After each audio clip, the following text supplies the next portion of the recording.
The meeting will begin momentarily. Please take your seats.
When I wake up in the morning, love, and the sunlight hurts my eye, and something without warning, love, bears heavy on my mind. Then I look at you, and the world's alright with me. Just one look at you, and I know it's gonna be a lovely day.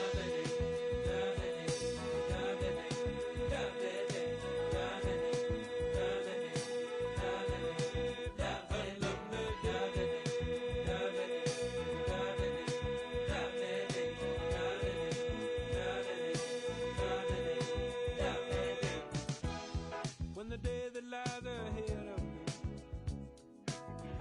seems impossible to face, when someone else instead of me always seems to know the way, then I look at you, and the world's alright with me. Just one look at you, and I know it's gonna be a lovely day.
Not a soul up ahead and nothing behind. There's a desert in my blood and a storm in your eyes. Am I the king of nothing at all?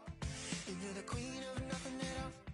Well, I remember the fight and I forget the pain. I got my hand in your pocket and my key in your chain. Am I the king of nothing at all? And you're the queen of nothing at all. Through the wilderness, you and I, we walking through the emptiness. My heart is a mess. Is it the only defense against the wilderness? Will cross my heart and hope to die, taking this one step at a time. Got your back if you got mine. One foot in front of the other. One foot in front of the other. One foot in front of the other.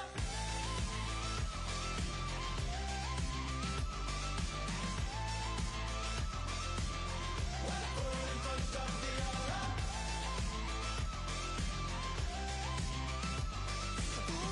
All we have is each other. One foot in front of the other. Not a soul on the road.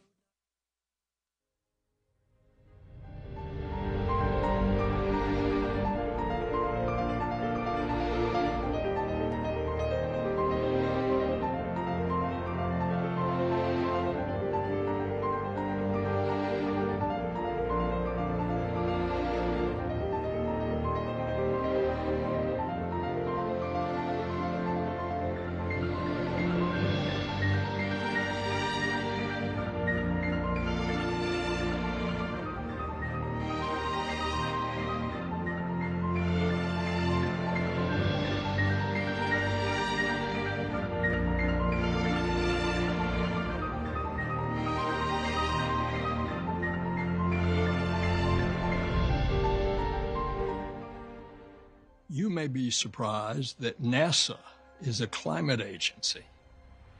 Most of what we know about our changing planet comes from NASA data, and it's from our fleet of over 24 satellites that form a single great Earth observatory.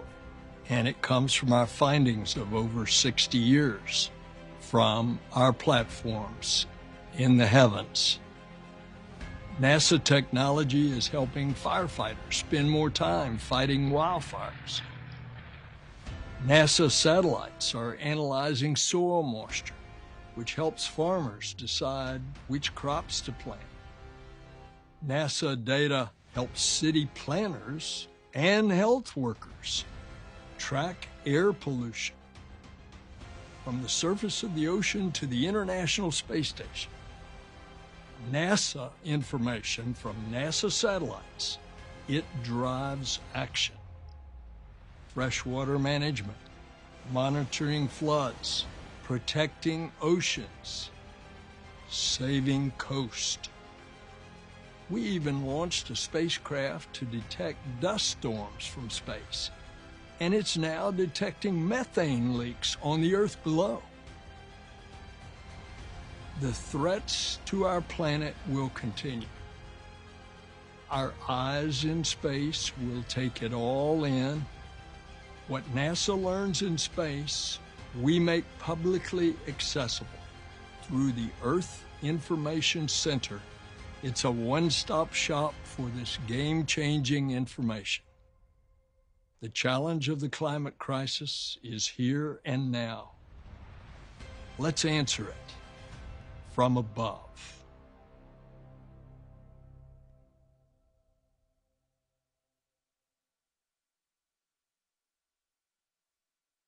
Please welcome Senator Bill Nelson, head of NASA.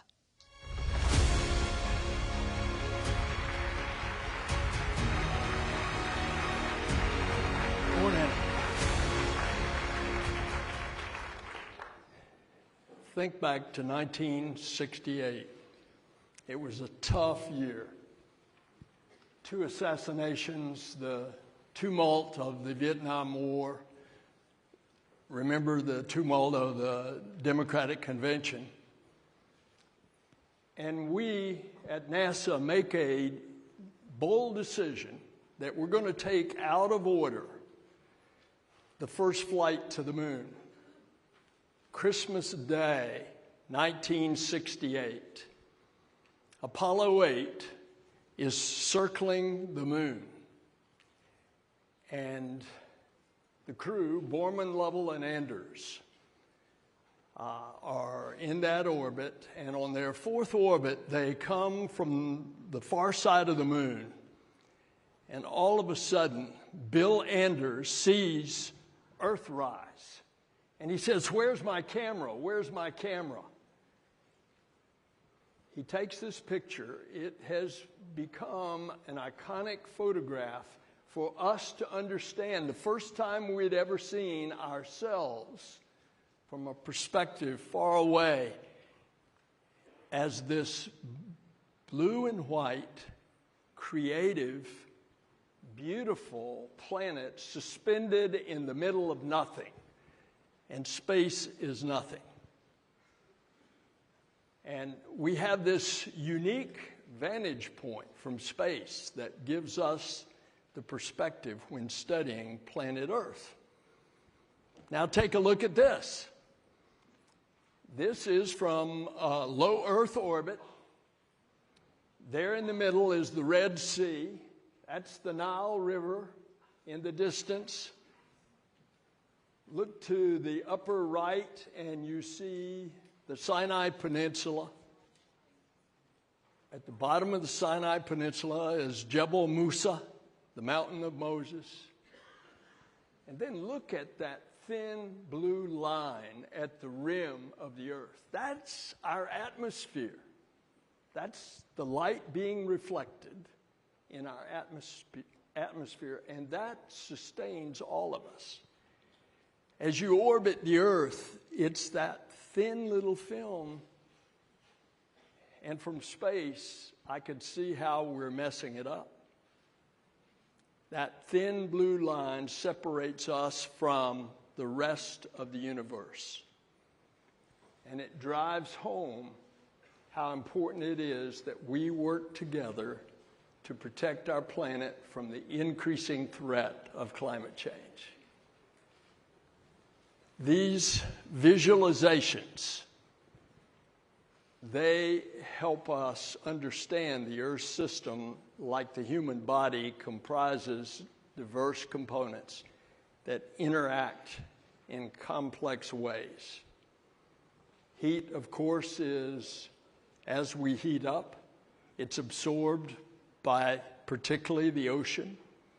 The heat and the moisture influence Earth's weather patterns. Rainfall significantly is altered by the heating up of the earth.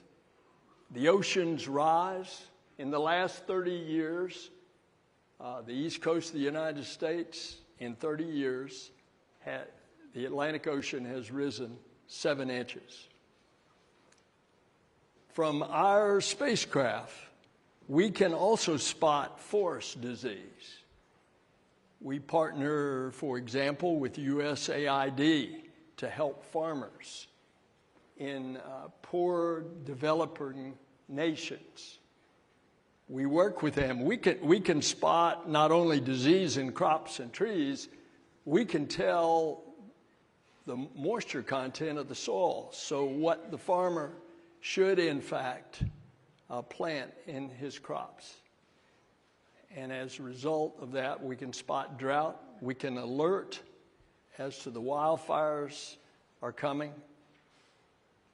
And we can even, as Moses did, when he spoke to the rock in the desert, we can find water underneath the desert floor. Now, we need to work together to address the needs of our climate. And that's why NASA works with our partners all over the world. So with this information, we want to share it. We want to share it with everybody. All of our data is publicly available. We set up a physical Earth Information Center, but we put it online. at earth.gov or at nasa.gov, you can see our data in near real time of what is happening to the Earth. I can tell you, in my eyes as a politician, as I orbited the Earth every 90 minutes, I saw something else. I looked, and I did not see racial division. I did not see religious division, and I did not see political division.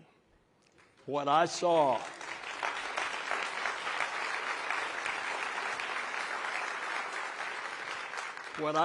is we are all in this together as citizens of planet Earth. I wish we could send every head of state into space, because if they could see what I saw, it would change your perspective. Now, our voyage takes us beyond our Earth. We're going back to the moon in order to learn to go to Mars. It takes us beyond just our climate observations. We're looking at our solar system. We're looking at our vast universe. And as we are searching the heavens in a universe that is 13.8 billion years old, we're looking for other Earths. And when we do that, and when we look for life, we learn about ourselves, us Earthlings. All right, I want you to come with us on this great new adventure, an adventure of the golden age of space exploration.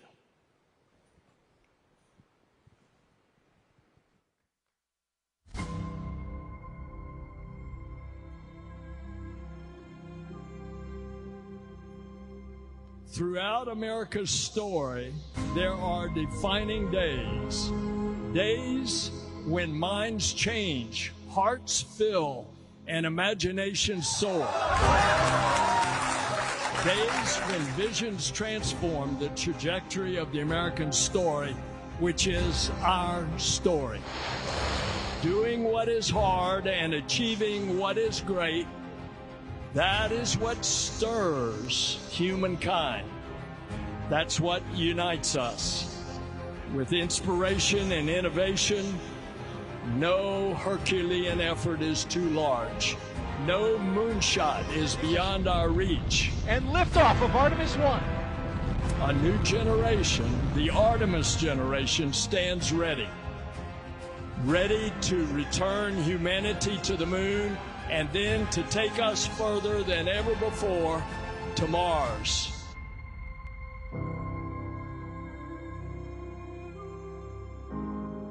Let us continue the quest to unfold this universe. And let us continue to find unity in our discovery. So together, let us continue to dream the impossible dream that now becomes real. Then let us traverse the untouched terrain of the once unreachable stars.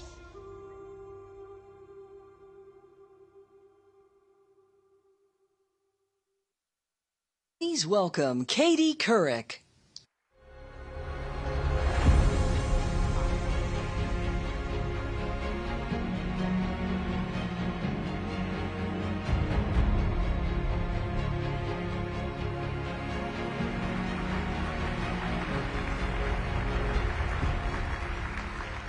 Good morning, everyone. How lucky am I? I have two of my favorite people I get to talk to on one stage. So please welcome Jose Andres and Jane Goodall.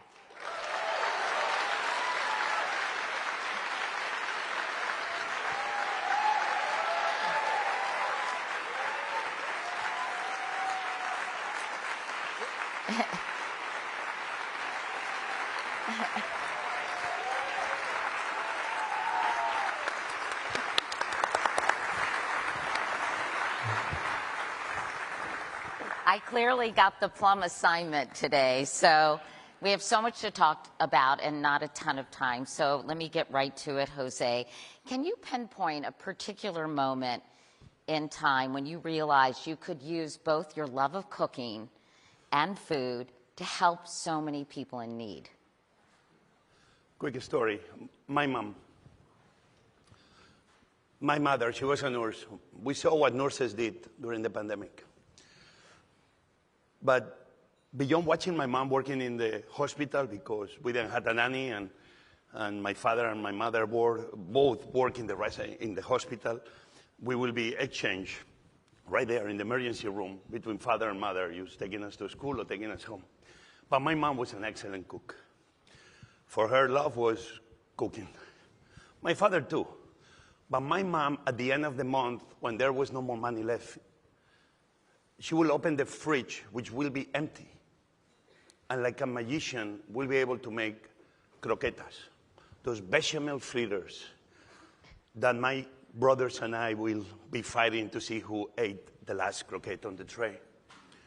I'm only saying this because then moving 15 years later, I arrived Washington, D.C. 1993, and I went to cook for the few in a restaurant. But they didn't realize at that moment, watching my mom making croquetas out of nothing could serve me then to not only feed the few, but feed the many. I went to a place called This is Central Kitchen. It's where I met President Clinton. This is Central Kitchen was an amazing place where food provided hope to people. A guy who was a bartender, who saw that everybody was talking about food waste, but he said, actually, we're not wasting food. What we are wasting is people's life. I saw a kitchen that was giving hope to homeless, training them to be cooks. In the process, feeding the homeless population in D.C. In the process, people like me being able to hire those men and women. I began going to volunteer to that kitchen, and I began sharing the same lessons I learned from my mom. Robert Egger told me at the very beginning, in 1993, and this impacted my life forever. He told me that philanthropy seems very often is about the redemption of the giver, when philanthropy must become the liberation of the receiver. Who was going to tell me that that humble croquette of my mom that she made with love for me and my brothers, that same mentality of doing anything we can with nothing, using love and creativity, then could help me join an organization as a young cook where I learned the power of food to build longer tables. That's so interesting. I did a story on Robert Eggers when I was a local reporter in Washington, and that was an amazing organization, the DC Central Kitchen. You went on to start the World Central Kitchen then in 2010 after the devastating earthquake in Haiti. Did you recognize immediately, Jose, that you would continue to do this kind of work, or how did it evolve from the beginning? So watching the power of food to change life through This is Central Kitchen, that became my life obsession in a way. But World Central Kitchen really came out of the simple idea that in an emergency, you send nurses and doctors to take care of the wounded. In a fire, you send firefighters. In an earthquake, you send rescue workers with dogs to try to find people alive under the rubble. After Katrina, I saw places like the Superdome that somehow we forgot to feed people in a place that actually was the easiest place to feed people. Because an arena, I realized, is not a place to see Taylor Swift sing or the New Orleans Saints play football. An arena is a gigantic restaurant that entertains with music and sports. How we forgot about feeding those people for a week. That's the moment that I thought, well, who we should be sending to emergencies to feed people. Lawyers? Lawyers are great people, and I have many friends who are lawyers.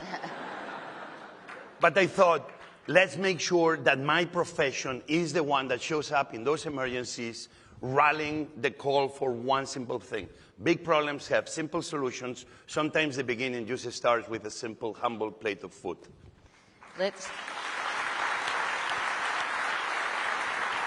Jane, I've had the pleasure of interviewing Jane many times, and your personal story is so inspiring, Jane. In 1960, you were just 26 years old. You ventured into the Tanzanian rainforest to study chimpanzees. Looking back at this moment, now that you're 90, which is just unbelievable, Jane, how did you have the courage to do something like that at such a young age? Well, it wasn't courage at all, because, you know, when I was 10, I'd saved up my pennies of pocket money. It was during World War II. And I found this little book, no TV back then, Tarzan of the Apes. Just had enough to buy it, read it, fell in love with this glorious Lord of the Jungle. And what did he do? Married the wrong Jane. Right? Yeah. He did.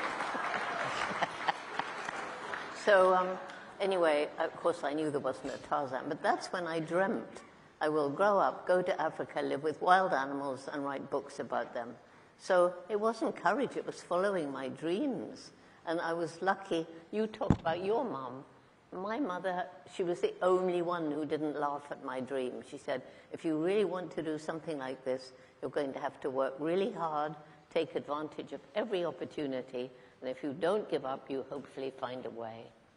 And when did you have some kind of epiphany, Jane, when you realized you could turn your work in conservation and animal studies and have it make a dramatic impact, that you could not only be a scientist, but a true leader in your field? Did you have an aha moment that said, I want to share my work with the world and make a difference? Yeah, sort of. But remember, I started off not as a scientist because we couldn't afford university.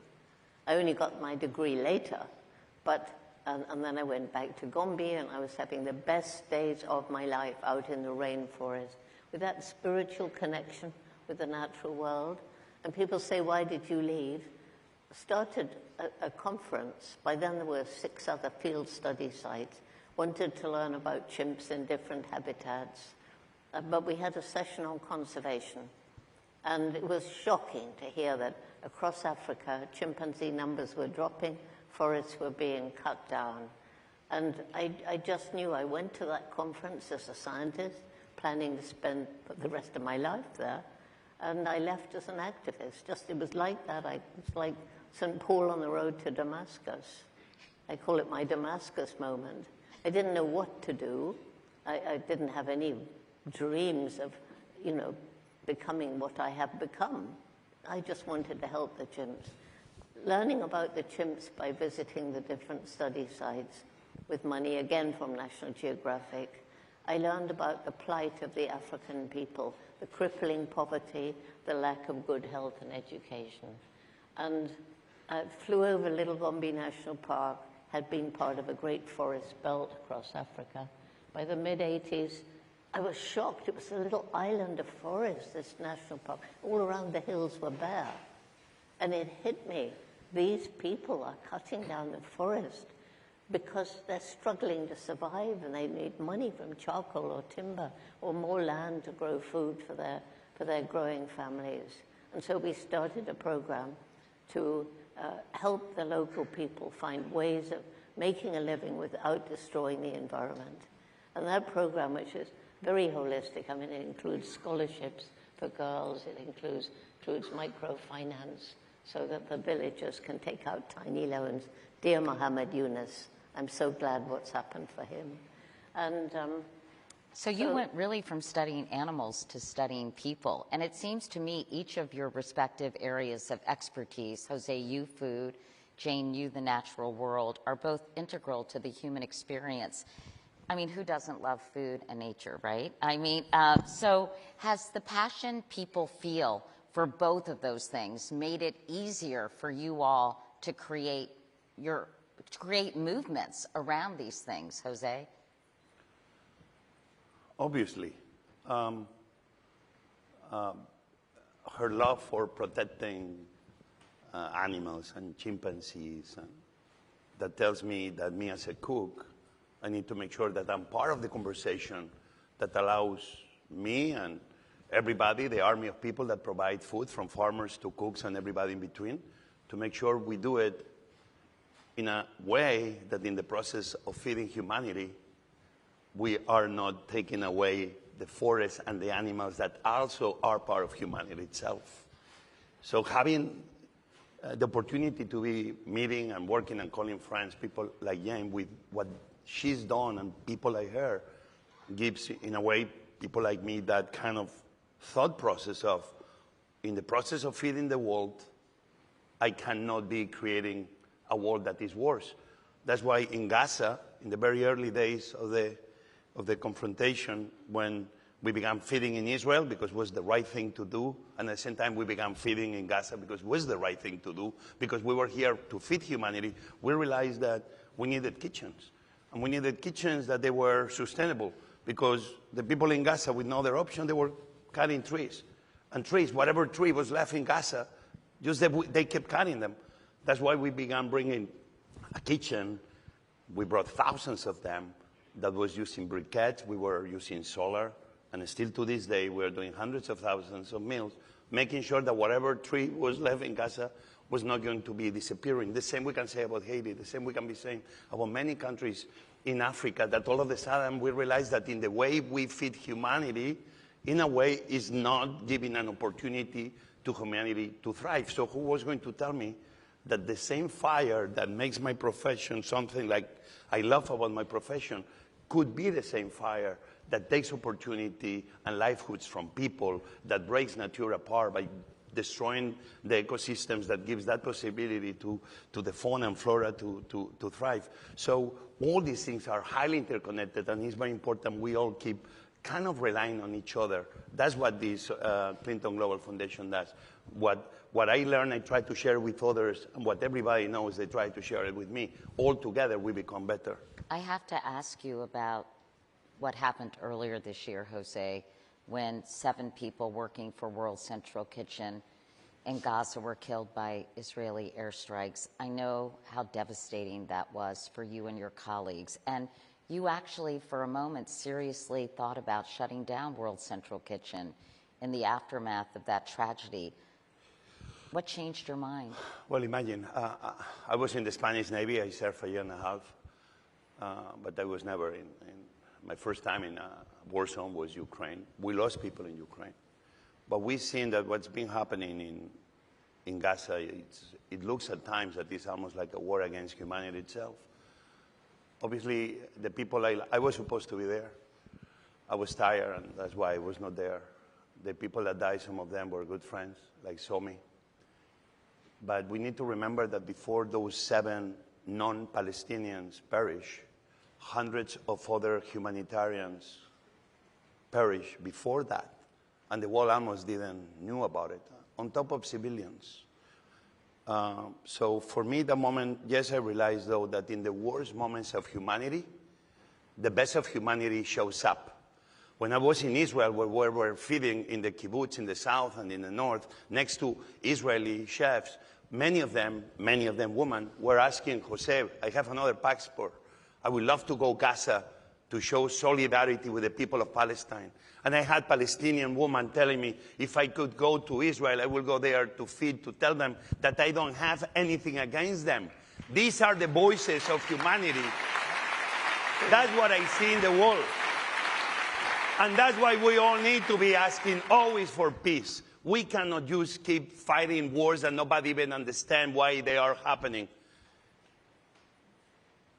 And food, in a way, is the way I see that people give love. The first time we receive love, and we never realize, and that's why we are also connected to it, is when our moms, as we come into the world, brings us to their bodies.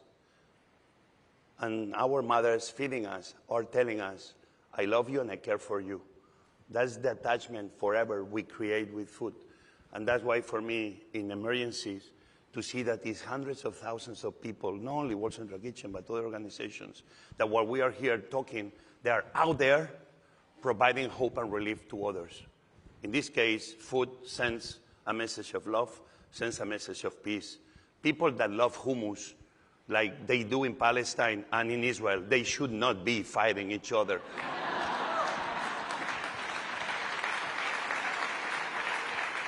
Jane, I'm curious, you travel all over the world, you talk to kids, you do lectures, you do so much important work. How do you motivate people to not only care, but to act? Well, you know, I can't help saying, though, Jose, that many of our youth group growing food. So we're linked in many ways. Anyhow, so when I'm traveling around the world, I'm giving talks, and I'm meeting many people who think differently from me. So I find it's useless to argue with them. They're not going to listen to me, little old me. But tell stories. You have to reach the heart. And, you know, Jose, you're reaching the heart through food. My youth program, Roots and Shoots, began in '91. It's now in 71 countries. And the last country joined last week, and it's in Ukraine. So we have members from kindergarten through university. And the big difference with this program is that the young people choose their own projects. But each group must choose a project help people, a project help other animals, a project help the environment, because it's all interrelated. And also, because we bring the young people together whenever we can, it's usually virtually, but face-to-face is better. They are learning that much more important than the color of your skin, or your language, or your culture, or your religion, is the fact we're all human beings. We all laugh, we all cry, we all can love, and we all must eat. Do you feel encouraged by young people? Do you feel that they are much more interested and passionate about issues like climate change than perhaps older generations? Well, you know, the young people are learning about it from a very young age now. So when I was a very young child, you know, these issues hadn't cropped up. So today, what do I find? My greatest reason for hope is the young people are now in 71 countries. They're all working to make this a better world. They're not only choosing projects, they're rolling up their sleeves and taking action. And as we speak, you talk about as we speak, things going on, these young people, they're making the world a better place. They're learning that we are one human family. And I just came from Los Angeles. It was International Peace Day. And we had 50, we call them peace doves. They're made out of old bed sheets, 20-foot wingspan, and flying on poles. And it was just so moving to see 50 of these huge white peace doves carried by young people going on a parade. You have said this is, quote, the most consequential voting year in terms of the fate of our planet. Can you talk about that? Yes, well, for ages and ages I've been saying, you know, we're surrounded by stories of doom and gloom, and we need to know what's going on. And, you know, I've always said, well, we do have a window of time, but I don't know how big it is. Now, yesterday I hear it's 5 years before we reach tipping points, from which maybe there's no return. But we do have this window of time. And if we get together, then we can start at least slowing down climate change and loss of biodiversity. And the young people are passionate. I mean, it's their future. We've messed it up. We've been stealing their future for a long, long time. But now we've got together with them and help them to slow these things down so that they have a future. In fact, you have a whole campaign you're embarking on and a little prop you want to share with us. The thing is that this year is, yes, it's a very special year because there have been 48 elections around the world. And, you know, I think many people have got fed up with politicians, and many people I've met just say, well, I'm not going to bother to vote, there's no point. But every vote counts. And with the world in the mess it's in today, okay, maybe you don't particularly care about any candidate, but choose one who's more likely to protect the planet, which means your future and your children's future. So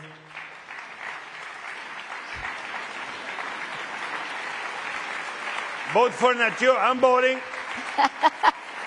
And vote for food, and vote for peace. And do you feel as hopeful as Jane does in terms about of the young people you encounter, Jose? Well, my daughter Inez was inspired by Jane. my daughter right now, like many other daughters, my daughter is somewhere in Africa. She's been in Chad. She's been in the border in Sudan, working with World Food Program. Because she said, you know, I want to have boots on the ground. And the only way we're going to be changing the world is if we take some risks to do it. That gives me hope. 7 years ago in Maria, a young girl called Lola, 10 years old, 10 years old, was in charge of a line making 50,000 sandwiches a day. She was so tiny, she jumped on top of a table and she kept screaming, more cheese, more mayo, more bread. We need to do it quicker. That 10-year-old showed me, now she's about to go to university, showed me that it's people like her, people like my daughter that want to follow the footsteps of people like Jane and many of you in this conference, in this room. There is hope, but we need to give that hope to the young people. So the promises that we make here, the promises are happening in the UN, we keep them. That's the way we will keep giving hope to the young people to help us build a better tomorrow. Jose and Jane, I was going to say you're national treasures, but you're actually international treasures. Thank you so much for all you do, and thank you for being here today.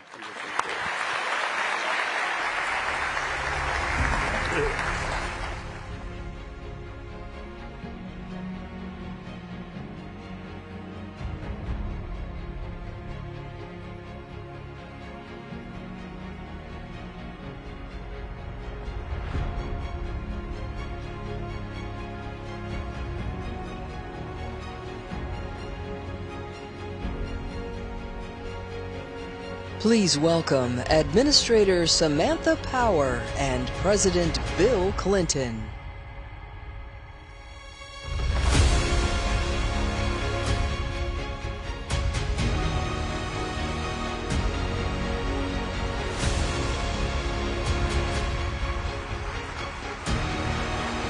Thank you. Thank you. Good morning, everyone.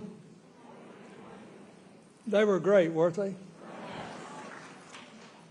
We are now going to discuss a health crisis that's claiming more lives every year than HIV, AIDS, and malaria combined. But still, it has remained grossly underfunded and largely ignored. The crisis is lead poisoning. Every year, at least 1.5 million people die from lead exposure all around the world. And many more children are negatively impacted in their cognitive development. Despite this significant and devastating human cost, funding to mitigate lead risks and exposure nowhere near compares to the scale of the harm being done, especially to children. Every year, donors are investing, listen to this, just $15 million in lead phase-out initiatives in mitigation in low and middle-income countries. It's clearly we have to do better. We need more innovative finance mechanisms and increased cooperation between the public and private sectors to meet this challenge. The children all around the world deserve better, and it's affecting all of our futures.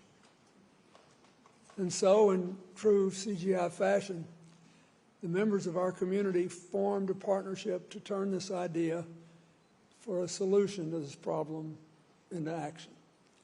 Today, USAID, UNICEF, and Open Philanthropy are announcing a CGI commitment to action that will put us on a path toward a future where all children can grow up free of lead exposure.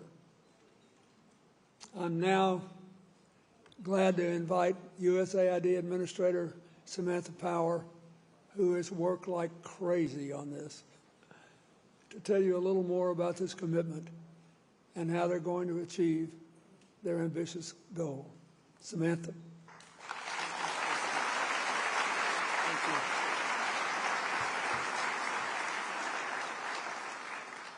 Thank you so much, and President Clinton, just the good that you have done in your life as president, before you were president at CGI, just thank you so much. Thank you, truly.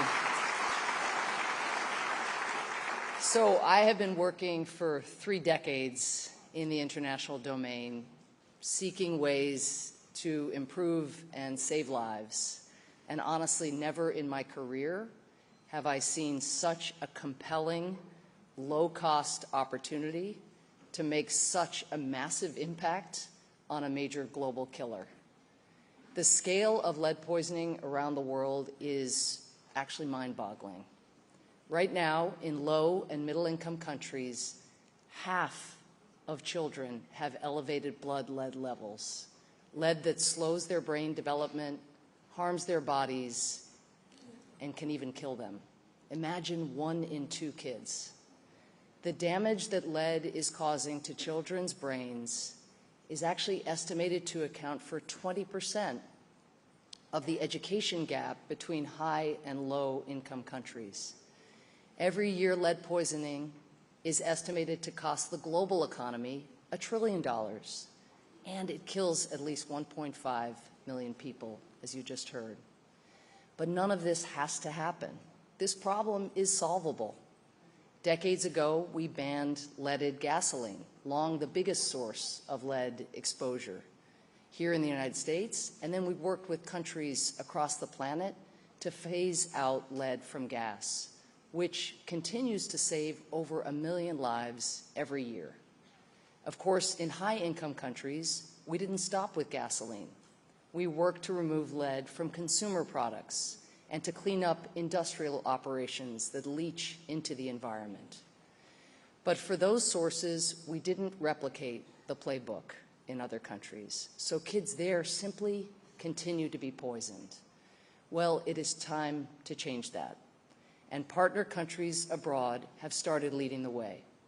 Countries like Bangladesh and Malawi, for instance, have launched campaigns that eliminated lead from spices and paint for a total cost of just a few $1 million or less. In just the 8 months since we began a concerted push to galvanize awareness and support for this global issue, 6 countries have committed to banning lead in paint.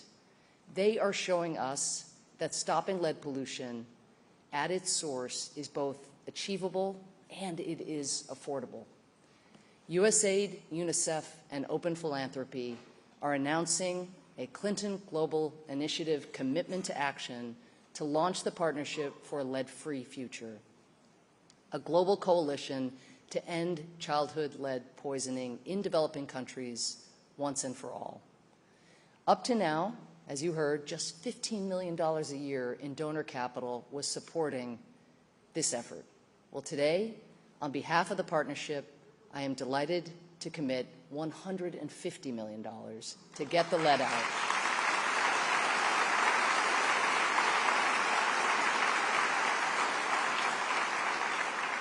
This is 10 times the previous annual funding levels. This is remarkable, but it is just the start. We need you all to help generate more resources and more awareness that gets governments and companies to act. So we hope you will join us and come together to help put an end to one of the great injustices of our time.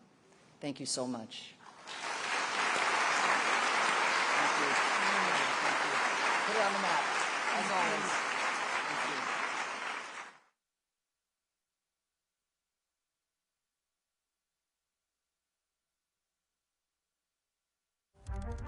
you. The postcode, a simple set of numbers and letters with incredible power. The Postcode Lottery Group raises funds for initiatives that improve lives, from local charities to international organizations. By turning every home's postcode into a lottery ticket, neighbors can win prizes together and contribute to a healthier, fairer, and greener world. Last year, postcode lotteries in 5 European countries donated nearly $1 billion to good causes. At 2010's CGI, The Postcode Lottery committed with Greenpeace, the Marine Stewardship Council, and the World Wildlife Fund to protect ocean biodiversity and establish marine protected areas. These efforts place them among the top marine philanthropic funders. National Geographic's Pristine Seas groundbreaking program is helping create 27 of the largest marine protected areas in the world, protecting an area bigger than twice the size of India. Marine ecologist Enrique Sala, National Geographic Explorer in Residence, leads these efforts, essential for preserving our oceans for future generations. Please welcome Sikwit van Aken, Enrique Sala, and President Bill Clinton.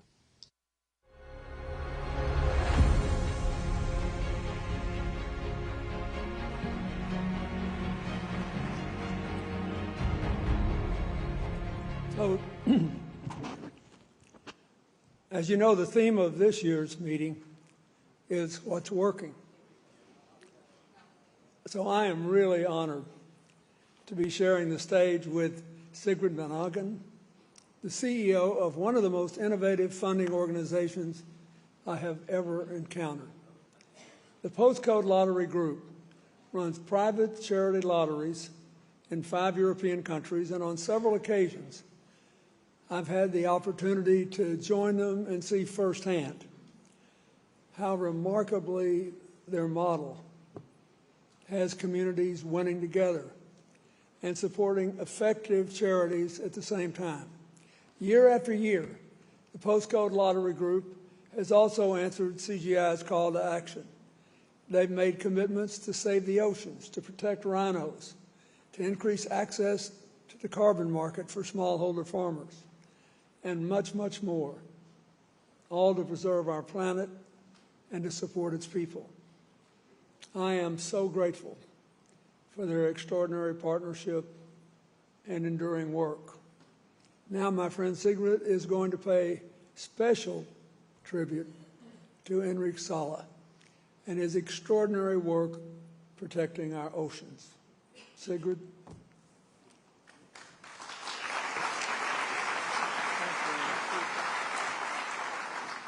Thank you, Mr. President. It's really great to be back at CGI, connecting with so many inspiring people and initiatives. Postcode Lottery Group is one of the largest charity funders, and we know every player in our community lotteries helps change lives for the better. By turning zip codes, that's what we call postcodes, into lottery tickets for good, we are helping create a healthier, fairer, greener world, supporting social initiatives that protect nature, defend human rights, especially of women and girls, and support thousands of community projects all around the world. Now, you probably have noticed that I've not come empty-handed. So golden envelopes are something our postcode lottery winners and charity partners are very familiar with. And today, I brought this all the way over from Europe on behalf of our millions of players to celebrate and recognize the outstanding work of you, Enrique, and your team.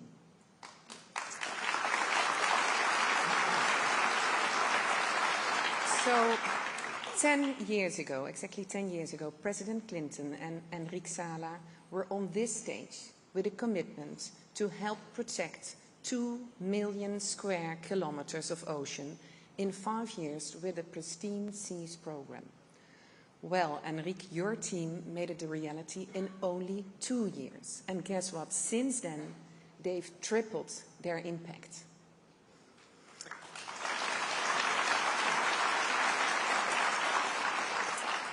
Safeguarding the ocean through marine protected areas is the best way forward. And you, Enrique, are showing us how. We are delighted to present this award to the Pristine Seas project.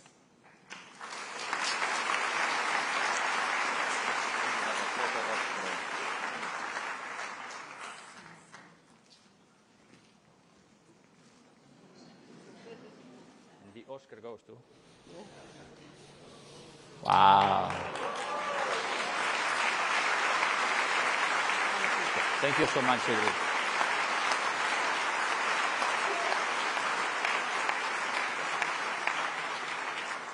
Thank you so much, Sigrid. Mr. President, thank you so much.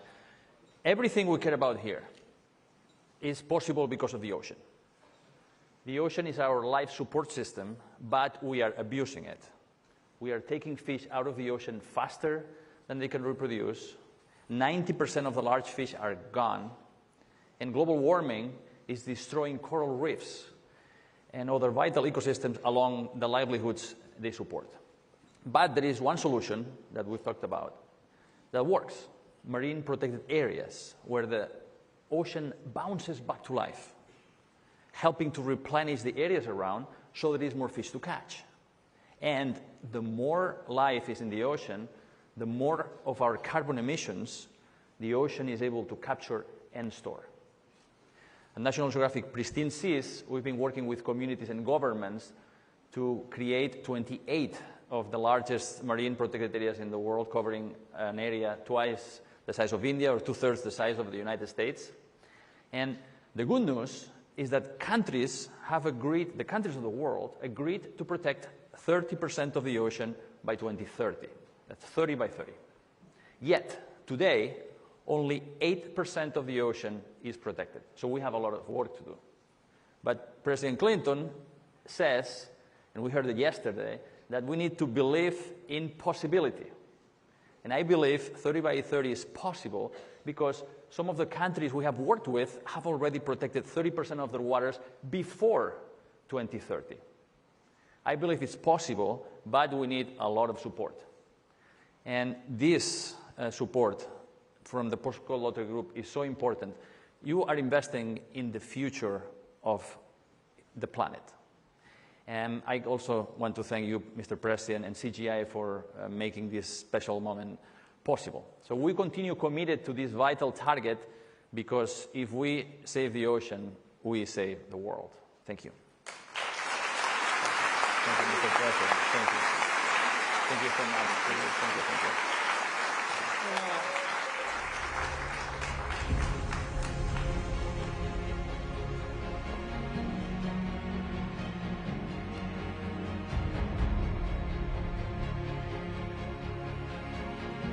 Please welcome back Katie Couric.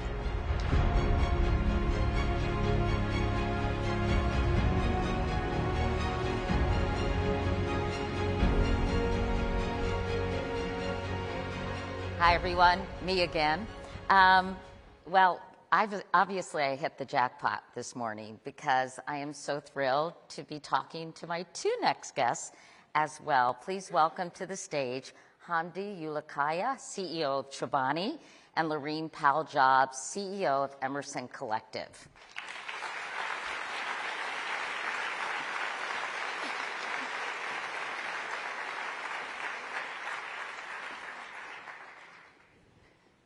So I know that both of you have created and implemented new innovative models for approaching both for-profit and philanthropic ventures. But I want to start by having you, Hamdi, tell us a little bit about your story. How you started and grew Chobani is so inspiring and I think a testament to the American dream. I'm going to start you out by saying in 2005 you decided to buy an abandoned craft yogurt factory in upstate New York and create Chobani, my personal favorite yogurt. 5 years later, you had built a billion-dollar business. So can you share a very condensed version of how you made this happen, Hamdi? Yeah, I was probably the only person in that little town with an accent. And walk into this place, I actually talked about it in a TED Talk. It reminded me a place where another business was abandoned in the eastern part of Turkey. So the business as usual. A company decides and just closes and no one comes to see it, and the factories is just the steam's cuts off. And then you have factory workers, 55 of them at the time. When I visited, it was just working so hard to close it. I don't know. There are a couple of realities. One is yogurt in this country at that time was really bad. You described it as like opening a can of paint. Yeah, it was awful. It's like, And you knew what was good yogurt, right? yeah, of course, coming from Turkey. You know, the part I didn't understand is when you lived in upstate New York, you go to a Price Chopper or any store, and you look at the yogurt options, and that along with any other food options, it's just full of a lot of bad stuff. I mean, you literally couldn't call it yogurt. It was candy. But then you come to New York and you go to some fancy store to shop, and they had some yogurts from Greece, some other places.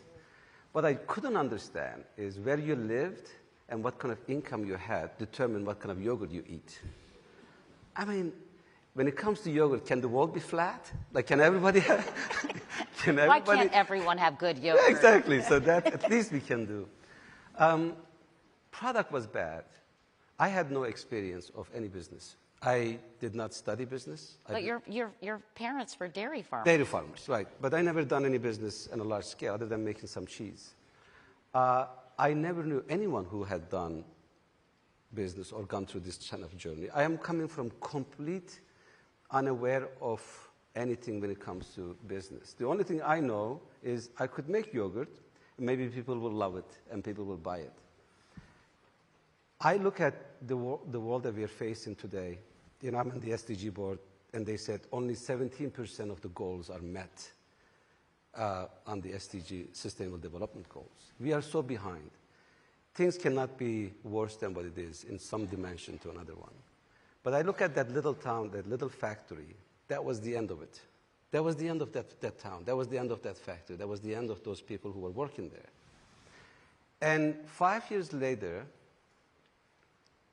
that day was the worst thing has happened, that factory was closed. 5 years later, one of the best things happened, that factory was closed. Because that factory was 5 to 10 times bigger, more productive, more product was coming out, the farmers were busy, the house prices were going up.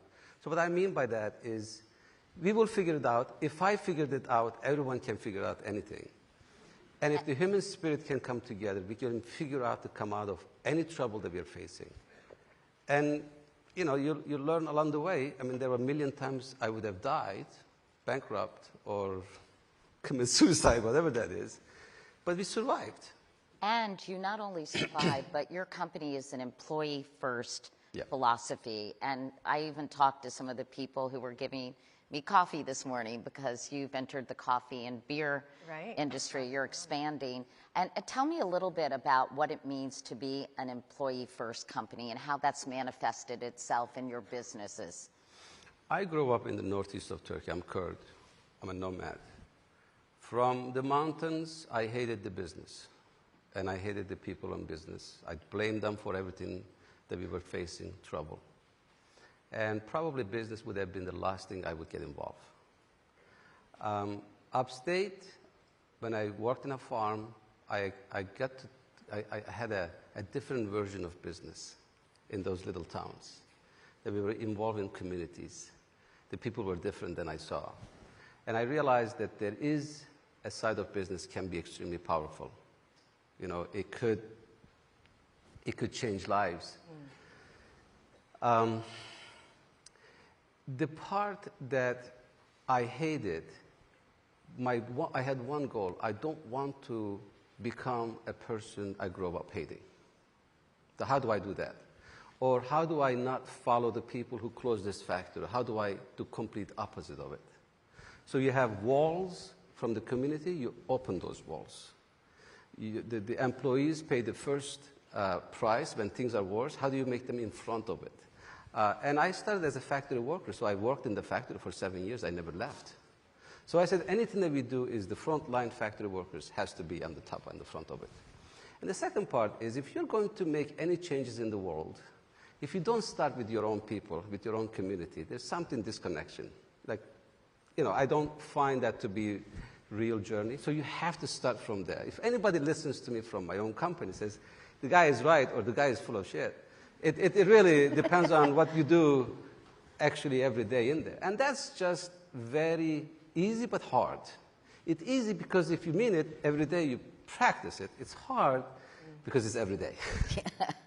Lorene, you know, it sounds like... If I may, what Hamdi's describing is a 21st century factory town. And so you know how we used to have these company towns across America where there was such a center of gravity with the community and the civic life and the cultural life and a shared employer. And so what you're talking about is recreating that type of community and accountability to each other that I think people feel is sorely missing in our country. So it's really beautiful to hear this story, Hamdi. And bringing back sort of the whole notion of civic pride. And it sounds like Chobani, philosophically, Lorene, is very much up your alley, that Hamdi is the kind of leader you look to. And you invest in companies that serve the public good. But like Hamdi, it's done through a lens of what makes good business sense, right? So can you explain to everyone your investment strategy, Lorene, and how you decide where to put your dollars? Sure. Several decades ago, if I had met Hamdi, I would like to think that we would have been smart enough to invest in him. Don't we all? Because what we look for are mission-based, values-based entrepreneurs who want to come together and do hard things and do important things. And we have found over the years that while we have a deep and highly rewarding philanthropic practice, we also find that using for-profit companies and entrepreneurs who want to create for-profit endeavors that are mission aligned can make the philanthropic work so much more powerful. It's like rocket fuel, because the way that business and capital markets work is that the more successful you are, the more capital you attract. In the philanthropic sector, that's not how it works. It has a different type of business model. Oftentimes, for nonprofit organizations, the more successful they become, some early funders will drop away, so it doesn't naturally attract funding. And so we really like to see how for-profit and nonprofit can work hand in glove. We do it in education.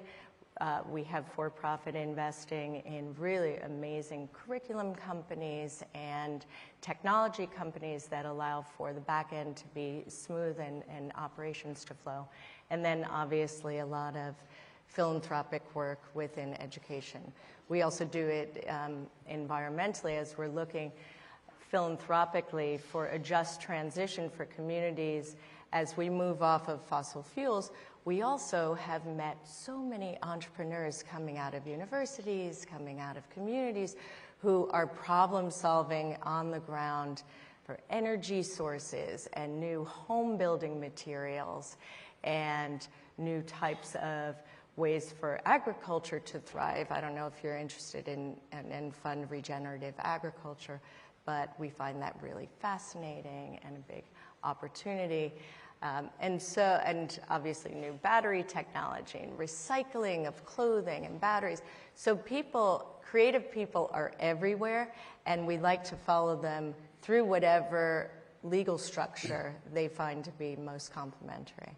I know that so much of the work of the Emerson Collective focuses on long-term systemic change. And I'm curious, Lorene, how do you maintain momentum and commitment when it can take decades or longer to see actual progress in issues like climate change or immigration reform?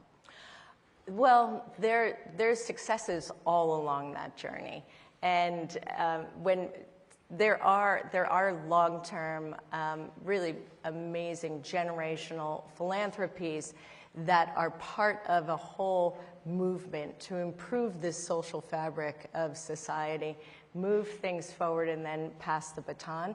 I think for us, while we are part of that glorious fabric, I also find that kind of solving some problems along the way is highly gratifying. And so for example, in education, if we work with a nonprofit called College Track, and we're based in 13 communities around the United States, and we work with students who are first in their families to desire a college education, they often don't have the knowledge base within their families or their communities to take the right classes and get the right advice and be prepared economically and financially for college. And then we support them all the way through college completion. So we've been doing this work for 27 years. We now have close to 2,000 college graduates who are all first in their families, and then of that, over 100 have postgraduate degrees. So now we have doctors and lawyers and PhDs. And the ripple effects for each individual, who now number 5,000 a year, will be profound. But for me, to meet an individual who has reached her dream or his dream of college education and then a pathway to a new career, that is so rewarding all day long. That gives me so much energy. So yes, we haven't changed the system of public education to have it be the great equalizer and the great opportunity for social and economic mobility. Not yet, but one life changed is so powerful and so rewarding. I wanted to spend the rest of our time talking a little bit about immigration. To say it's become a hot button issue is a massive understatement. And Hamdi, you launched something called the Tent Partnership for Refugees in 2016, which mobilizes the business community to support refugees around the world. Talk to us about the critical role business can play in addition to governments and NGOs to deal with the refugee and immigration crisis. Yeah, I go back to, thank you for that. My journey with refugees really started in my Chobani journey. When we hired everybody back, I heard this town in Utica, where I used to live, there's a settlement place, maybe IRC or through other, I think it's an IRC place, the settling refugees, where State Department vetted and then UNHCR through UNHCR, wherever in the world, they literally come and settle, and they have right to work. And then I realized that they have a hard time finding jobs. And we are hiring everybody. It was kind of community work, and I went to the refugee center. I said, what's the problem? Why? Simple things. They don't have driver license or cars. They don't speak the language, like you mentioned your daughter, teaching English to some of the refugees. It's important, but without that, it's hard. They don't have the training the job is needed in the area. And the last one is, I don't know these people. Do I want to get them to my jobs? Unfamiliarity. We realized that there are 19 different nationalities, 16 different languages are spoken in that refugee center. I said, why don't we start something? Let's get buses, let's get translators, and let's get training at the work, and let them come in. And we end up having, 30% of our workforce become refugees and immigrants. And when the Yazidis get attacked, the Kurds, like me, I went to UNHCR, to Geneva. I said, how can I help? The first thing come to your mind is, I give money, I get tent, I get blankets, which is needed, needs to happen. There, while I was there, realized that involvement of business is very limited, if anything, only few. No businesses are involved.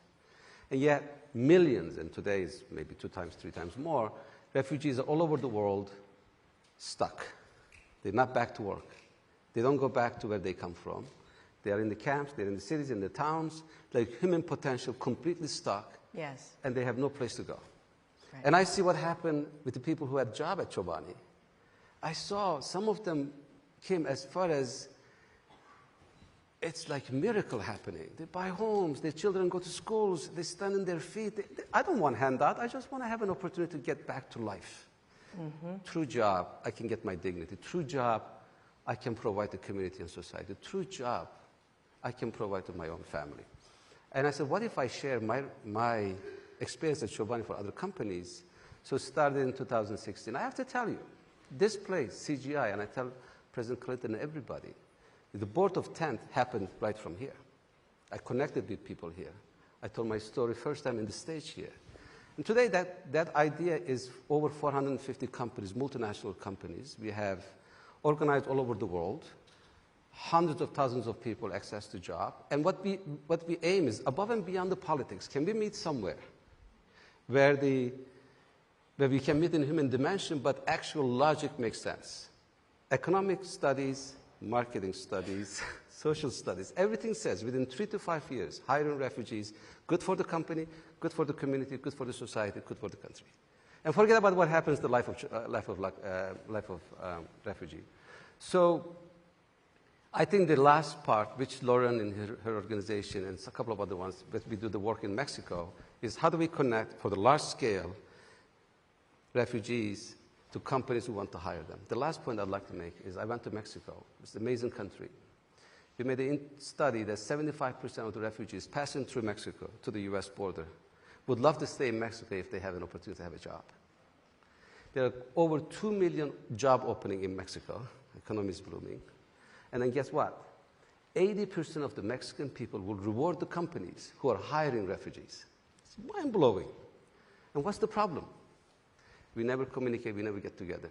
Through our ambassador in Mexico City, we made a coalition of 60 companies coming together. FAMSA is being one of them, Walmart, and every one of them you can think of. And we had one of the largest business coalition come together and say, we're going to hire refugees. We are for refugees in Mexico, so we don't have this human suffering to happen. Right. And by the way, the Mexican government wants Mexico to be a destination country, not only a transit country. And so in order to fill these close to 2 million open jobs, they have asked the Business Coalition and then some of civil society, some of philanthropy where we're falling in, but as a large public-private partnership to help solve this problem. They have adequate housing stocks, so we're helping to build out these multi-purpose centers that will allow for healthcare and assessment and job placement and housing placement to happen in southern Mexico, in Tapachulas and in Huixla. And we're also working with UNHCR in order to make sure that that care is given to the refugee population. But it makes so much sense for people who often have a shared language to stay in Mexico, to make their life in Mexico a place that actually is looking to welcome them. And then it'll release some of the pressure on our southern border as well. I want to ask you all, I hate to end on kind of a negative note, but we have seen so much disturbingly xenophobic and racist discourse emerge surrounding immigrants, most notably, most recently, the false allegations and misinformation about Haitian immigrants in Springfield, Ohio. Can you share your thoughts on how immigration has been weaponized and used to stir up hate in this country, and how we can change the conversation? Yes. I think when we zoom out and we remind ourselves how our country was founded, the ideals that were founded on, right here in the Hudson River, the Statue of Liberty, welcoming all who are coming, who have need, who want to create a life here. We all know that that is in our DNA as the United States of America, something that President Reagan said. You know, if you're born in France, you're French. If you're born in Germany, you're German. But if you're born anywhere and you decide to come to the United States, you're American.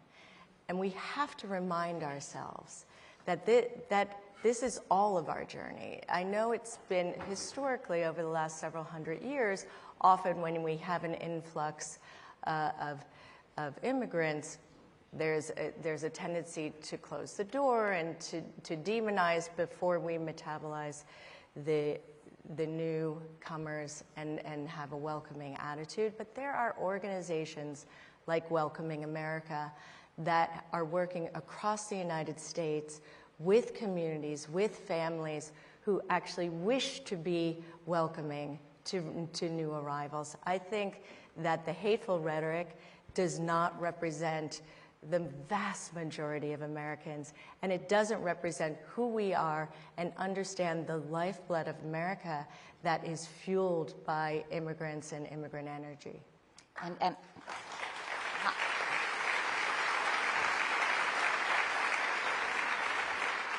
Do you think we can find, Hamdi, the political will to come up with some of these very logical solutions, given the fact that immigrants are now such a potent political weapon in this country? And not only in this country, it's almost, you see it almost everywhere. True. The reality is, whether climate, conflict, economic, throughout the history, people move, and it seems like post-pandemic it came to a different dimension. And if we don't collectively put our mind together, we get together, and we will never find a common solution for humanity. And without this solution, we're not going anywhere. This is the important migration, refugees, the move. There's a lot of catastrophic human tragedies is happening along the way. And what I find is the political will goes up and down, depends on. And this is highly politicized, unfortunately, and it goes into and sometimes the angle that hurts the brothers, their sisters, the kids. You know, it hurts. It hurts if you're in a refugee camp. It hurts if you're in a town. And like Lauren said, so many millions, they know they're just like us. They're all. No one will put their family in a small boat in a nighttime to a 2 mile sea, knowing that the boat before didn't make it. I have children. Yeah, we all have. Imagine putting your own children into that journey. I've been to a lot of borders. This is desperation. Yes. And what we can do as business community, we can have lasting solution to this. Win, win, win, win, win. And we have to tell stories. And the storytellers, and we have to come to a place like this, the CGI, and tell stories, inspire each other, and share successes where we find, so we don't waste time, and collaborate with each other. It doesn't matter who gets the credit. And every time a refugee gets a job, the world is a better place. Well, Hamdi and Lorene, what a privilege, honestly. Thank you both so much. Thank you. Thank you. Thanks, Hamdi.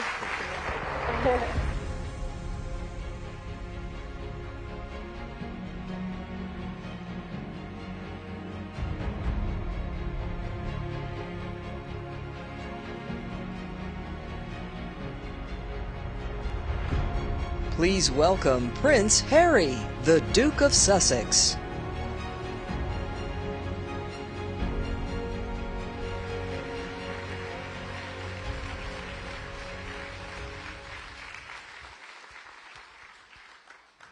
Good morning, everybody. Oh, thank you. In 1957, the Soviet Union launched Sputnik, the world's first satellite, marking humanity's first stride into the vast expanse of space. And then in 1961, we witnessed a monumental achievement as Yuri Gagarin became the first human to journey into space, a feat that captured the imagination of people around the globe. And of course, we cannot forget 1969, when American astronauts Neil Armstrong and Buzz Aldrin made history with the first successful human landing on the moon, a triumph that showcased the boundless potential of human invention and spirit.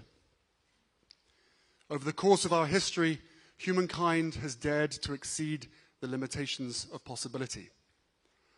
We've dreamed the inconceivable. We've built the unimaginable. And as a result, we live in a time where accessibility to everything, everywhere, all at once, rests in the palm of our hands. Yet, while we celebrate global achievements and their impact, there is still critical work to do. And so, I stand before you today to speak about the pervasive threat that our online world poses to us, especially our children, if we allow the status quo to remain. In an age where our lives are intertwined with technology, we cannot afford to only see the online world as a space for profitability, competition, and rapid growth. Instead, we must come together to ensure the digital space is one that fosters well-being, connection, and hope. Young people today are disproportionately affected by negative experiences online and mental health issues stemming from their digital interactions. They know it, The statistics prove it. They're navigating an environment that is often hostile and overwhelming. Reports of anxiety, depression, and social isolation linked to these platforms have surged in recent years, creating a crisis that cannot be ignored. These challenges are compounded by the relentless spread of unreliable and unfounded information, leaving many feeling isolated, confused, and scared. These are not distant problems. They're epidemics currently testing our resolve, and they cannot be ignored. My lock screen is a picture of my kids. What's yours? These children and thousands more meant the world to their families. The beautiful faces you see before you, their smiles, their dreams, all lost. All too soon, and all because of social media. It's why we launched the Parents Network, a global community that provides crucial support to parents whose children have suffered from the harmful effects of social media. And it is because of them that we at the Archwell Foundation are committed to this issue. Through trauma-informed practices, our network helps parents come together to forge strong bonds, offering healing support through community. This safe and free-to-access peer support not only offers invaluable resources and advice, it is guided by a licensed facilitator, ensuring that no one has to navigate this journey alone. Our platform provides opportunity for parents to turn their pain into purpose, ultimately changing the very system that stole their child. As the digital landscape has evolved, we've seen rising polarization, social unrest, and a disconnect that often manifests itself in violence and fear. Personal social connections have fallen secondary to alternative digital realities. These platforms are designed to create addiction. Young people are kept there by mindless, endless, numbing scrolling, being force-fed content that no child should ever be exposed to. It's not free will. I, like many of you, did not grow up with a phone. Young people today possess an incredible understanding of technology that older generations may struggle to grasp. They are digital natives, adept at navigating online spaces and spotting harmful trends. Their artistry and fresh perspectives allow them to envision solutions that we might overlook. They are also part of a collective who use their voice to speak up when something is wrong. Deep commitments to social justice and inclusivity drive them to advocate for a future that we can be proud of. So we must empower them. We must listen to their experiences, understand their perspectives, and provide them with the resources that they need to navigate and shape the digital world, something that we keep at the core of our work. We must raise them to know that IQ without EQ will always fall short. We must provide them with spaces to innovate and advocate for solutions that prioritize safety, respect, and empathy. And while we embolden both youth and parents to be in the conversation, we must also hold those in power accountable. The first ever global ministerial meeting focused on ending violence to children will take place in Colombia this November. And it is where, for the first time, there can be global agreement on prioritizing child safety and protection online.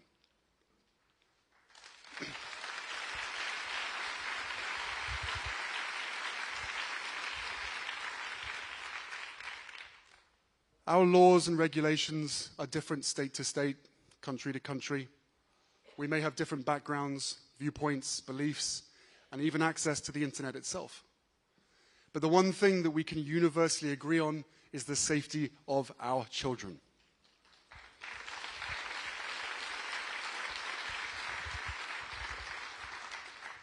So why do the leaders of these insanely powerful social media companies still refuse to change? Why are we holding them to the lowest ethical standards? In any other circumstance, a business would commit all resources to fixing the bug. Instead of providing parents with more tips and tricks for navigating hostile environments, shareholders need to demand change.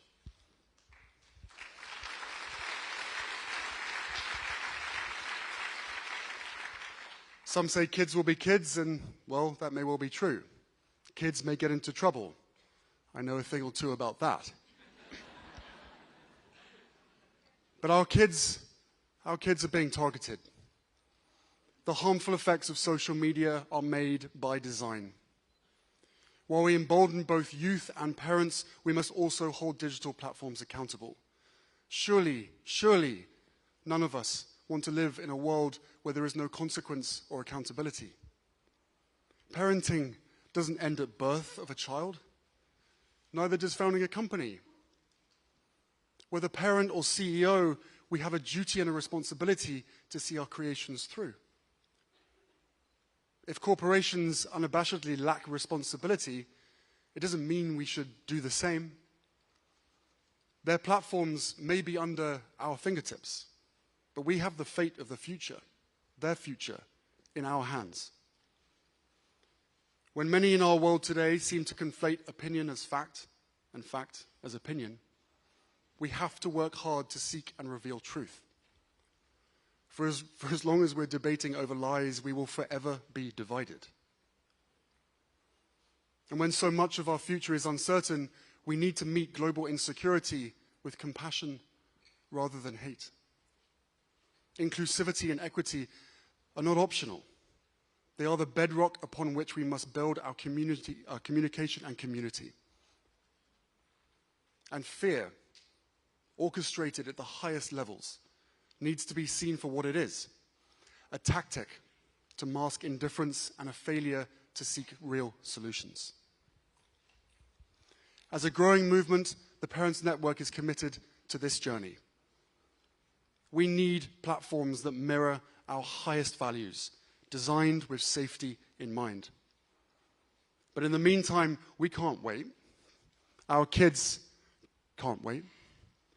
We need to create programs that teach digital literacy, emotional intelligence, and critical thinking. We need to equip our youth with the skills they need to identify and combat online threats.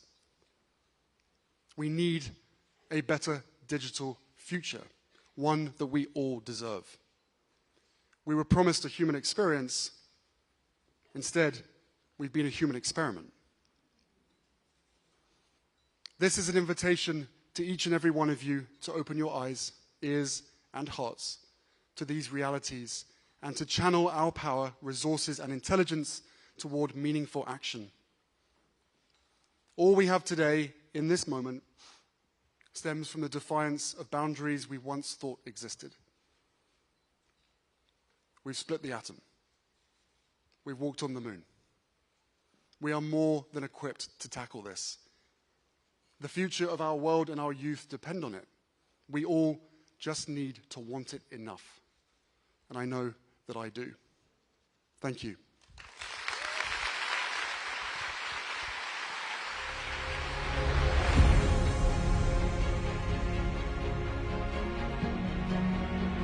Please welcome Dr. Tedros Adhanom Ghebreyesus, Emma Walmsley, and Dr. Chelsea Clinton.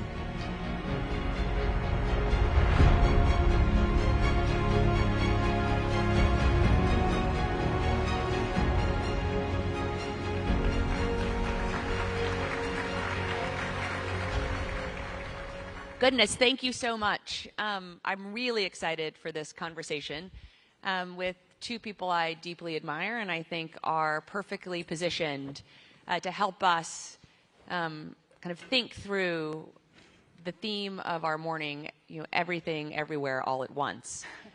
Because certainly I think that adage is true most of all when it comes to health. And as we have seen throughout human history, and certainly over the last few years, when our health is at risk or imperiled, everything is at risk.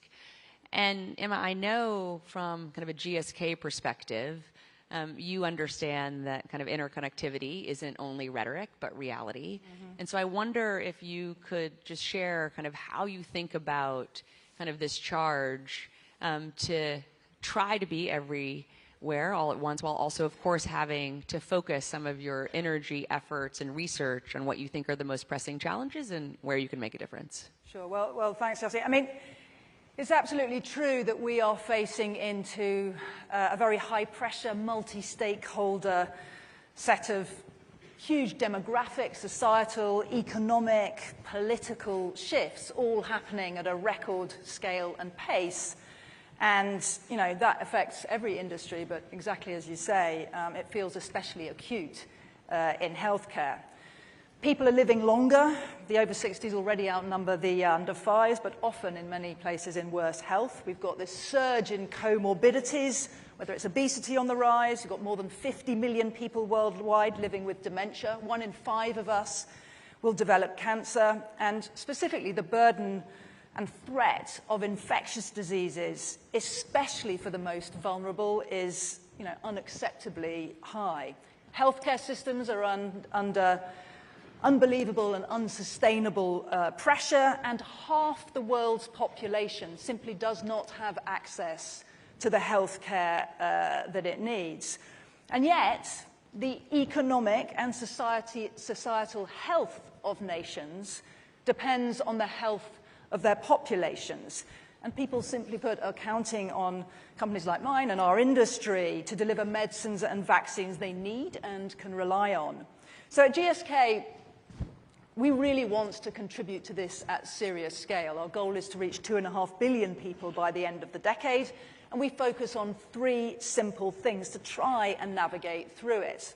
The first one, and it's really the core of our job, is innovation. There are extraordinary leaps forward in science and technology that mean, for example, HIV used to be a terrible diagnosis, can now be a manageable condition, or actually prevented completely with just a handful of injections a year.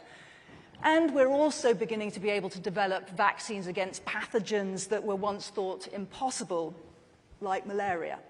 And I have to acknowledge immediately how grateful we are to Tedros and the WHO, not only for their partnership, but for their pushing to help us roll out that vaccine to young children in sub-Saharan Africa. We're also working on 13 of the pathogens that you've prioritized at the WHO, and we're very ambitious for a new TB vaccine, which we're partnered on with both the Gates Foundation and the Wellcome Trust. But secondly, it's about access, because there is no point in having innovation if it doesn't reach the people that need it. And that starts with responsible, sustainable approach to pricing, like our tiered vaccine pricing, or that we open up our IP, actually, to the medicines patent pool so that around 90% of people living with HIV who are on treatment in lower-income countries are actually on a regimen based on one of our antiretrovirals. And then our third and last priority, to get ahead of disease, literally, is about focusing on preventing it. Prevention.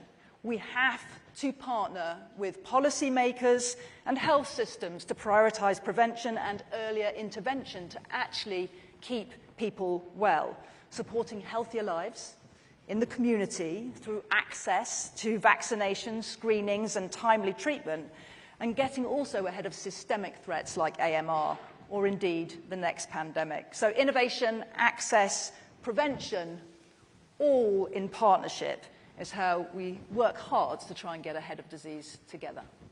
I think Dr. Tedros may have the hardest job in the world because the world expects him to help keep us healthy and to help us regain our health if we fall ill.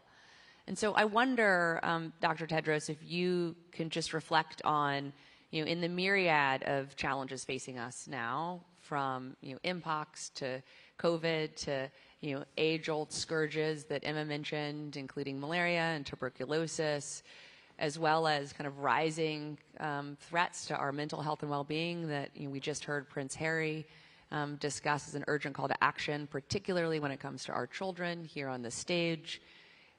Given the improbably high expectations of you and WHO and the myriad of challenges that seem to multiply daily, how do you think about prioritization and pushing forward so that you're always proving progress is possible?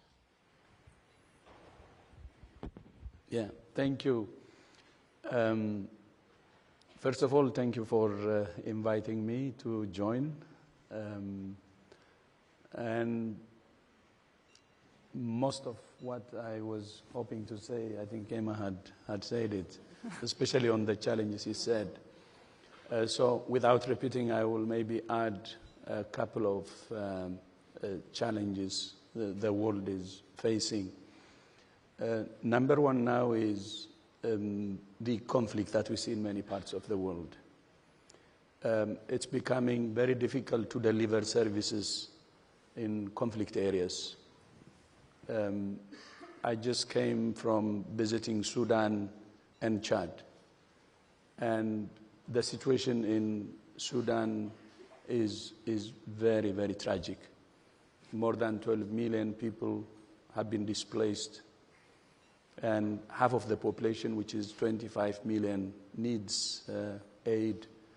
More than 80% of the health infrastructure in the conflict areas is destroyed. And I met mothers in the IDP camps and inside Sudan, and also the refugee camps in Chad. I visited Adre, which is the border town between Chad and Sudan. And what they tell you is so, so harrowing. Their houses were burned, their crops were destroyed, their animals were stolen. And they came to Chad with nothing. And as I said earlier, so the trend now, the serious challenge is delivering service in conflict areas. And the same is true with Gaza, as you know. More than 41,000 deaths now, 2/3 of them women and children. That should have been enough to end the war. But it's really ongoing. As you have heard, we had a very successful immunization for polio in Gaza. But imagine children are saved from polio today, but if they're dying tomorrow because of the conflict, so you say, what's the point? And then Ukraine, the same thing. You know, it's women and children who are the most affected. But in all scenarios, the best medicine is peace.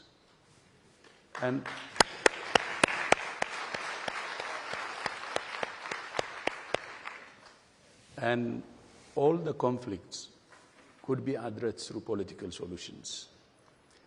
I'm a child of war. I know the smell of war. I know the image of war. And I know the sound of war. In war, except destruction, you get nothing. And when I was a child, my mother used to pray for me to survive one day at a time. And I know how mothers were impacted then, and I know how children were impacted, me one of them. Of course, becoming a director general from a survivor, just praying for one day is a miracle. Miracles happen. But that's why I always oppose war and violence, because there is no solution through violence and war. So that's one challenge which is trending now. And globally, as you know, almost everybody is worried. And I think we need peace. And as I said, it's the best medicine. And then the second, in addition to the other things you said on NCDs, mental health, infectious diseases, and so on, is climate change. The climate crisis is a health crisis. And it's affecting us seriously, and it's visible, palpable. Malaria, dengue, and other infectious diseases, cholera, are now on the increase due to climate change. Non-communicable diseases due to heat waves, cardiovascular disease is also on the increase. And mitigation, adaptation with a sense of urgency will be important, because when we talk about climate crisis, it's about now. And as you know, with fossil fuels, we know oil, natural gas, coal contribute more than 80% of the pollution, actually. And we know where to focus. The only thing that's missing is the political commitment to really implement. So these are the two issues, maybe the major challenges I would like to say. But if there is a will, there is a way, and we have known tools. I don't want to go into details on what should be done, but I think the key is the political commitment will be important to mobilize all the solutions we need. You know, another area where we need political commitment, Emma, is I know one that you at GSK have really focused on, which is antimicrobial resistance. Yeah. You know, which you referred to earlier as AMR, and I knew what you were talking about, but I don't know if everyone in the audience knew what you were talking about.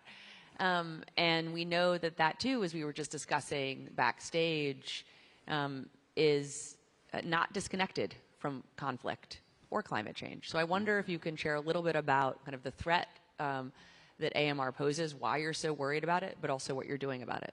Yeah, I mean, first of all, I deeply agree with Tedros. The science is so clear that the link between our planet's health and people's health is incontrovertible, and 3 of the top causes of death worldwide are in some way related to lung disease. So this is an urgent health issue as well as the infectious diseases. But you're absolutely right. I mean, one of the main reasons I'm in New York this week is for the UN high-level meeting, which is all about antimicrobial resistance, or AMR. And the reality is that if we don't do something about this, wake up and make some changes, that 40 million people are going to lose their lives to AMR, to antibiotic-resistant infections by 2050. That's around 1 death every 3 minutes, and I think will take 2 years off global life expectancy. And you know, thinking about your theme here today, AMR really is everything, everywhere, all at once. It touches on so many of the challenges that we're all facing. It is a crisis of health equity, first. Sub-Saharan Africa sees some of the highest death rates due to AMR.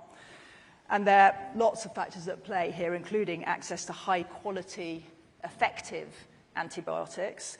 It is absolutely a crisis of climate and nature loss, with warming temperatures and more flooding, meaning bacterial infection rates are on the rise. And it is a crisis of conflict, because tragically, war zones create ideal breeding grounds for resistant infections. And I read some just tragic research recently about what's going on in Ukrainian hospitals at the moment. So, you know, I think AMR needs to keep all of us up at night. Access to modern medicine is at stake, from the most minor injuries to complex cancer treatments to, you know, childbirth again, is all going to become riskier because that medical backstop is under serious threat. So what do we do about it? Well, I think from our point of view, and this is absolutely a question of partnership, because nobody can take this on alone, and it's going to be a question of policy too. The first thing is we really want to go for smarter access, and by that, to antibiotics. By that I mean unblocking access in a way that is informed by stronger surveillance of these bugs, diagnostics and data. That's why we've just joined with civil society and governments to fund GARD-P, which is building a more robust and data-driven approach to access to high-quality, effective antibiotics. It's also about stewardship, from responsible manufacturing of antimicrobials to education to appropriate prescribing and usage compliance. All of those things are crucial to smarter access. And we need better innovation, a pipeline of new antibiotics sooner. We at GSK have about 30 AMR-relevant projects, 13 of them targeting the most critical pathogens from the WHO. But the industry level and pace of innovation for AMR has actually halved in the last decade. So what I'm hoping from this week is we're going to see some collective action from governments to stimulate discovery and development of the new and different antimicrobials that we so desperately need, which again needs to be built on a foundation of prevention and more partnership. We've got to stop the infections happening in the first place. That's better control, access to sanitation, more vaccines. And we've got to work together in new ways to counter resistance. So we invested £45 million this year in the Fleming Initiative with the Imperial College in London, which is all about trying to find and test out new AMR solutions. So it is a real, present danger that's going to become a much, much more serious problem. But there are reasons for optimism, and that's why it's on the agenda this week, and there is absolutely no time to lose. Well, there are certainly reasons for optimism, partly because of kind of the leadership from WHO and GSK, although I am still stumbling over what you shared a minute ago about kind of the level of research around AMR that has dropped so precipitously. Yeah. And so hopefully kind of the focused attention, kind of a new set of incentives and also public pressure collectively will kind of drive more research from academia and industry alike. Dr. Tedros, I want to kind of pick up on Emma's theme of partnership.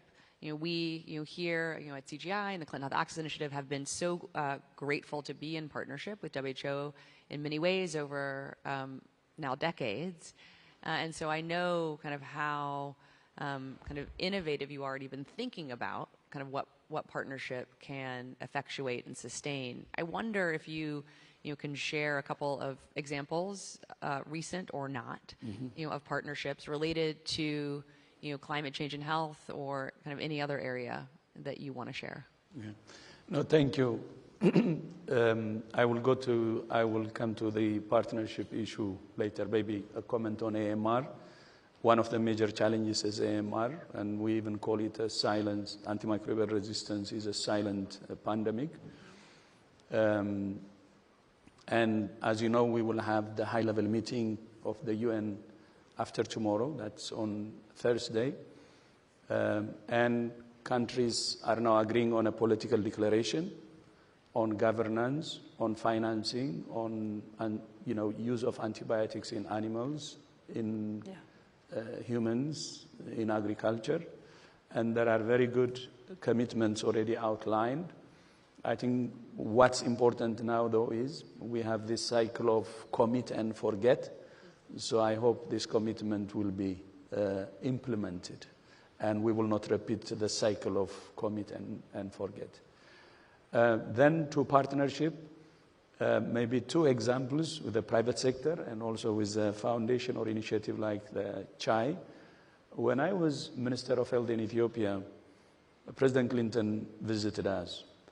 And he asked me, what are your priorities? In what areas would you like us to help you?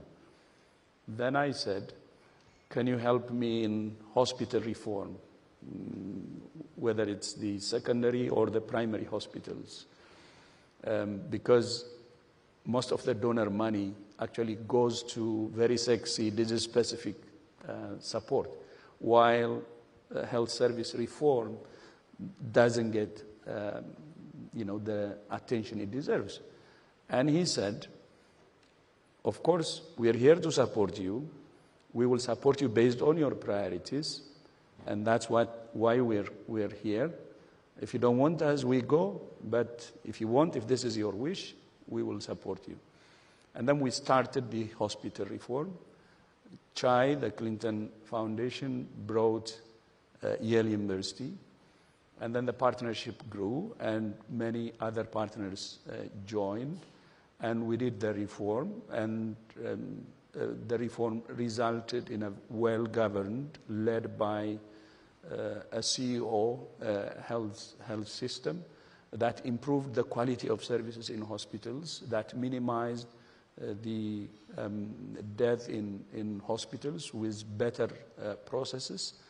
And that's one area where I can say a very successful partnership. It really was a significant one. But one thing that impressed me, and which is very important here, is normally when we come as donors to countries, we try to prescribe instead of asking the countries, what do you want? Because countries know the problem, they know the root cause of the problem, they know the solutions, so it's very important to support them based on their priorities. And that's why that project was a success. And not only President Clinton, but other members of the team were saying exactly the same. We support you based on your priorities. And the other partnership is with Emma, with GSK. After the malaria vaccine was proven to be effective, but there were some challenges, financial and so on. This is in 2019, and before we moved into the piloting, there were signals that GSK may drop out. And I called Emma and said, no, this is very important. I had to nudge her. It's very effective. Strong. Then she said, okay, this is the malaria vaccine called RTSS.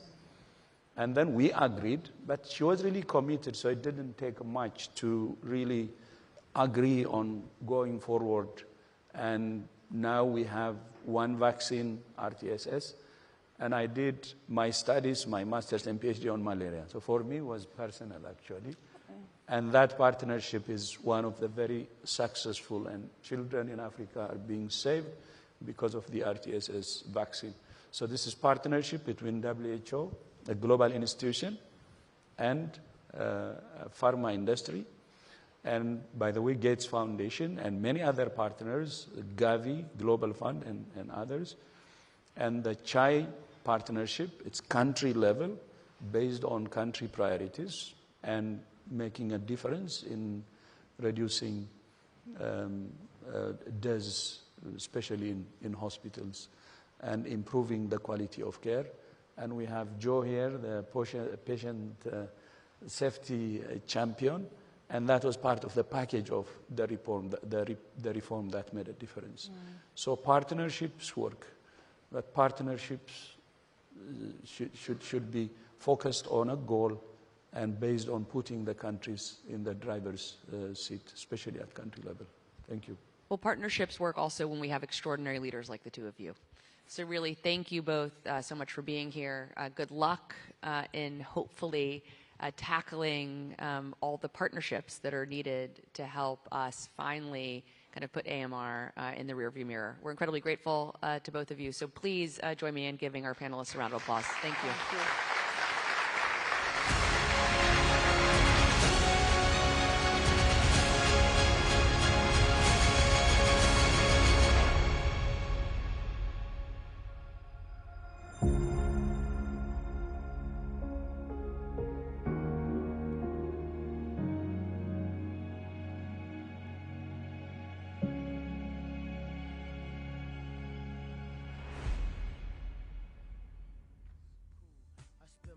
Just thinking about you.